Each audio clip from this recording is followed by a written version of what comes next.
Hey friends, it's Michael.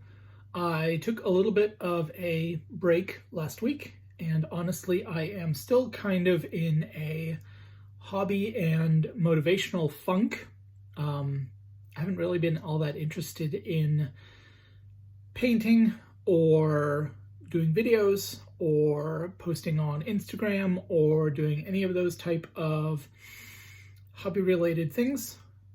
But I wanted to do a quick video today. I have some more plans for videos. All of those are going to take a little bit more work, but today I wanted to go ahead and do a sort of relevant one that is a little bit easier to do, maybe a little bit faster with less planning, with some materials that I have on hand. So let's go ahead and get into it. Okay, the topic of today's video is the hidden costs involved in transporting your army to and from all the places you're going to be playing with that army. Basically, there are a ton of different ways to transport your valuable miniatures. I'm going to go ahead and cover some of them. First up, I wanted to talk about, I guess I'm going to call it generic army transport bags.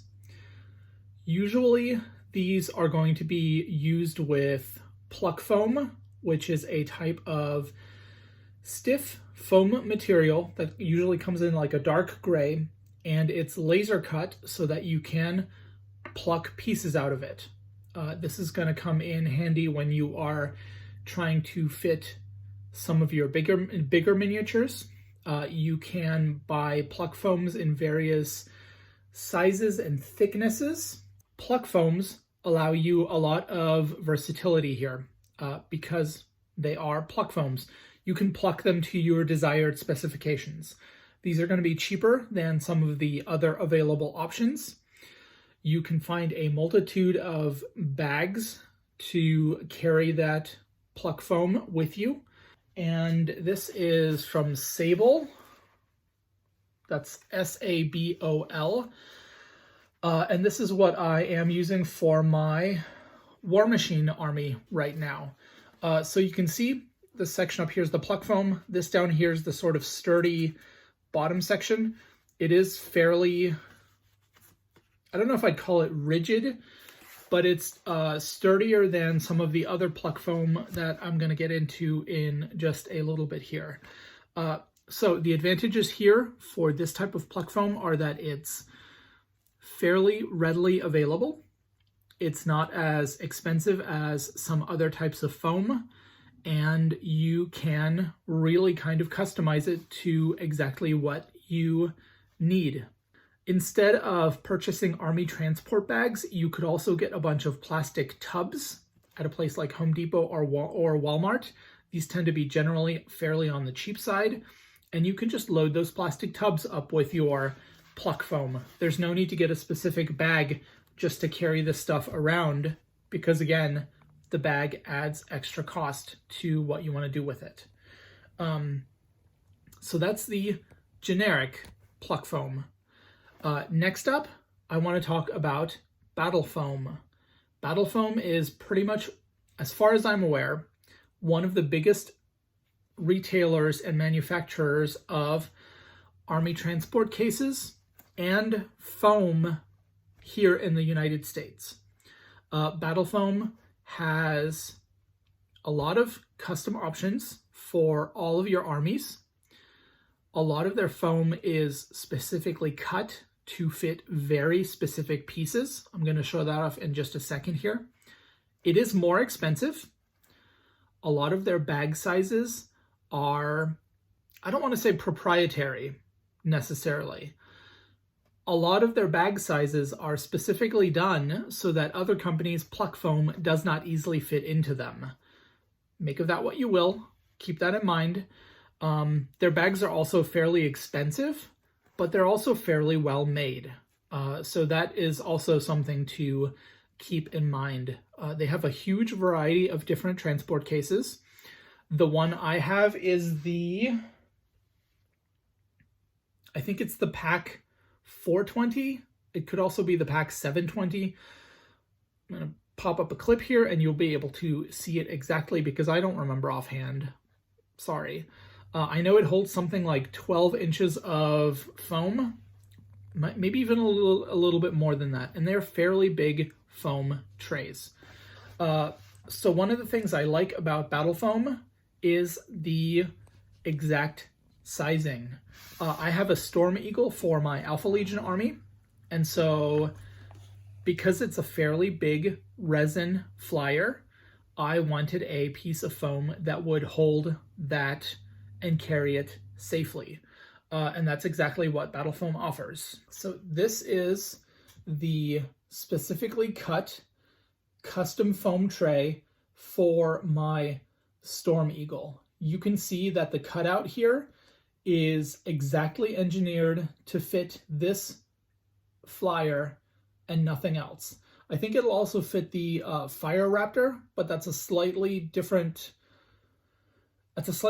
flyer based on the exact same chassis type as the Storm Eagle, so it still works out. The tray also has cut slots for dreadnoughts, so you can also fit 4 of your Contemptor dreadnoughts in here, which is really cool. I currently have 2 of them in here.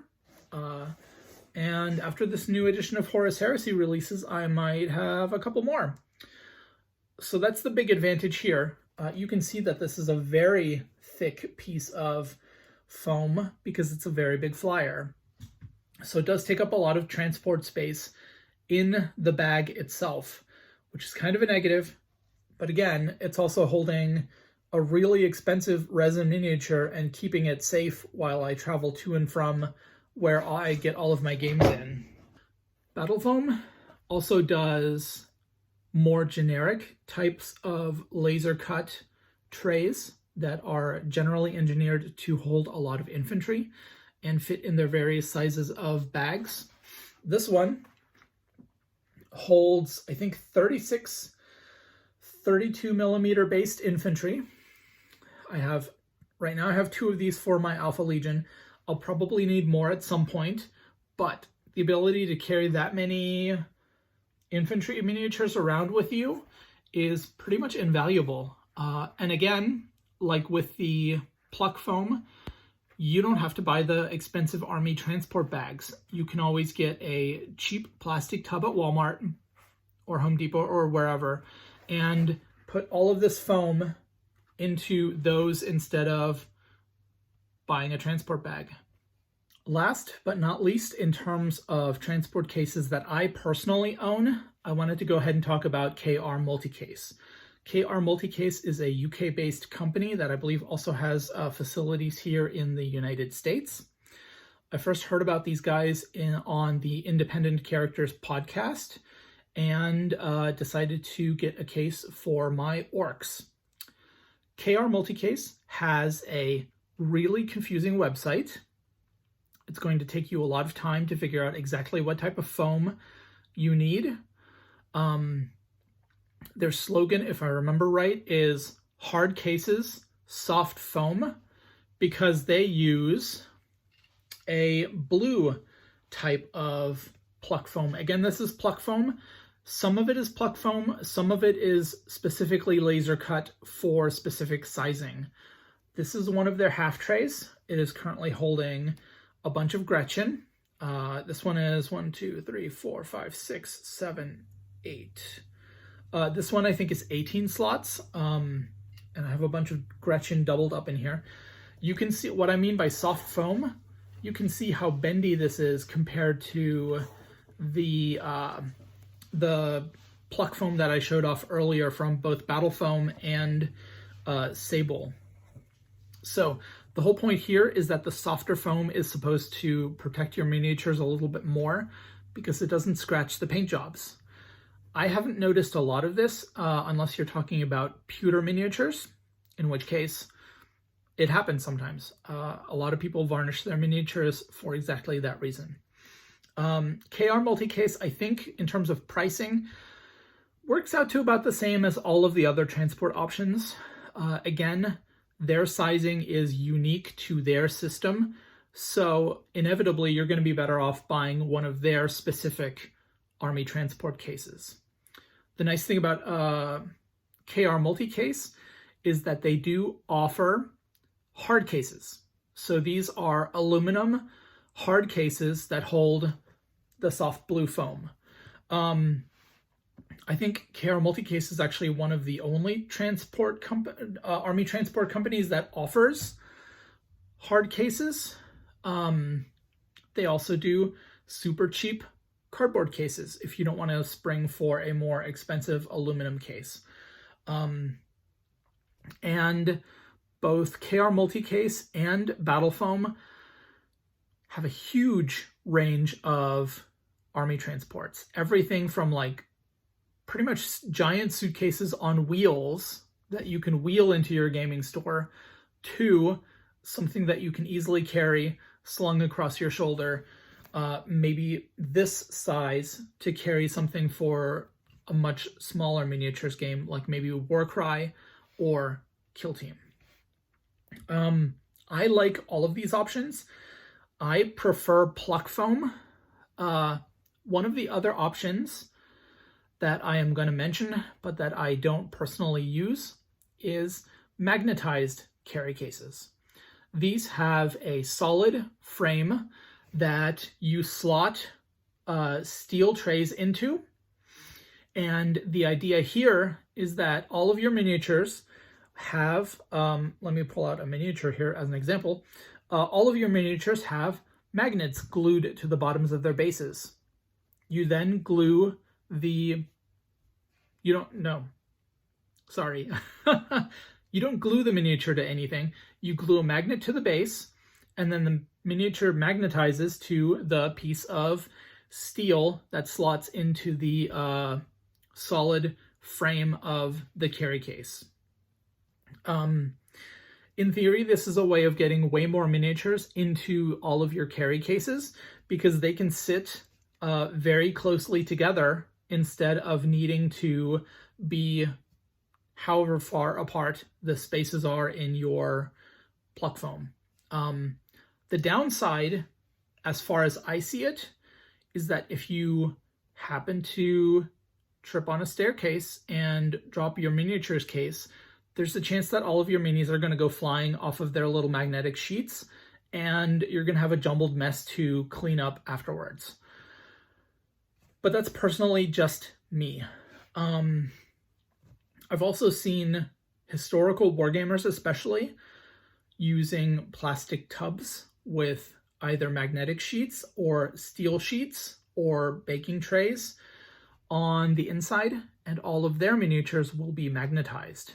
This comes in handy when you're magnetizing entire regiments of Napoleonic soldiers or cavalry or anything along those lines. So there are a lot of options out there. I said at the beginning of this video that these are kind of the hidden costs involved in miniature gaming, because they are. The miniatures are expensive. The rulebooks can be expensive. And then you need to find a way to transport all of your miniatures to and from where you are getting in your games. Of course, you could always not buy a miniature transport at all and just pack all your miniatures into a shoebox and carry them that way. I'm not your Warhammer dad. I'm not going to tell you how to transport your miniatures. But for me personally, with the invested time that I've spent in painting all of these, I do want to have a safe way to carry them back and forth. So I think that's about it for this particular video. If you have any comments or thoughts, please let me know down below. Like and subscribe and do all the YouTube stuff. Share this with your best friend. And I will see you guys in the next video. Bye.